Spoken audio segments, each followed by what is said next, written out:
কলম্বিয়ার president Gustavo petro গাজায় মানবিক ত্রাণবাহী নৌবহর গ্লোবাল স্মুথ ফ্লোটিলায় ইসরায়েলের হামলা ও দুই কলম্বিয়ান নাগরিককে আটক করার ঘটনায় ইসরায়েলের সব কূটনৈতিক প্রতিনিধিকে দেশটির ভূখণ্ড ত্যাগ করার নির্দেশ দিয়েছেন।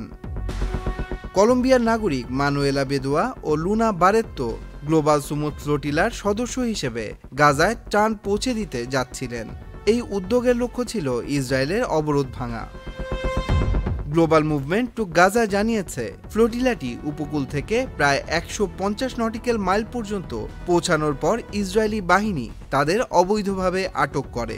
ইসরায়েলের এই আটকের ঘটনা আন্তর্জাতিক আইন ও জেনেভা কনভেনশনের লঙ্ঘন হিসেবে দেখা হচ্ছে। কলম্বিয়ার প্রেসিডেন্ট পেট্রো সামাজিক যোগাযোগ মাধ্যমে সতর্ক করে বলেছেন, অভিযোগ সত্য প্রমাণিত হলে এটি বেনিয়ামিন নেতানিয়াহুর বিরুদ্ধে একটি আন্তর্জাতিক অপরাধ হিসেবে গণ্য করা হবে। তিনি আরও ঘোষণা করেছেন, ইসরায়েলের সাথে থাকা মুক্ত বাণিজ্য চুক্তি অবিলম্বে বাতিল করা হবে। পেট্রো আরও জানিয়েছেন, কলম্বিয়ার পররাষ্ট্র মন্ত্রণালয় এ ঘটনায় মামলা করবে। ইসরায়েলের আদালতেও মামলা করার প্রস্তুতি নিচ্ছেন তারা। তিনি আন্তর্জাতিক আইনজীবীদের সহায়তা চেয়েছেন এবং কলম্বিয়ার আইনি টিমকে শক্তিশালী করার আহ্বান জানিয়েছেন।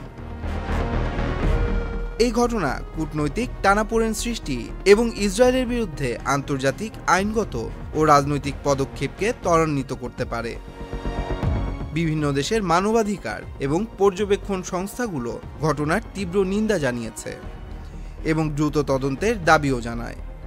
কলম্বিয়া জানিয়েছে, আটককৃত দুই কলম্বিয়ান নাগরিককে মুক্তির জন্য কূটনৈতিক প্রচেষ্টা শুরু করা হবে।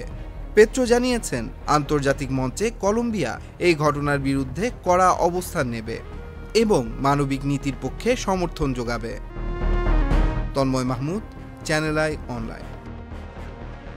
LME সার্টিফাইড বিশ্বসেরা কপারে তৈরি ওয়ালটন কেবলস, যা আপনার স্থাপনাকে রাখবে সব সময় নিরাপদ।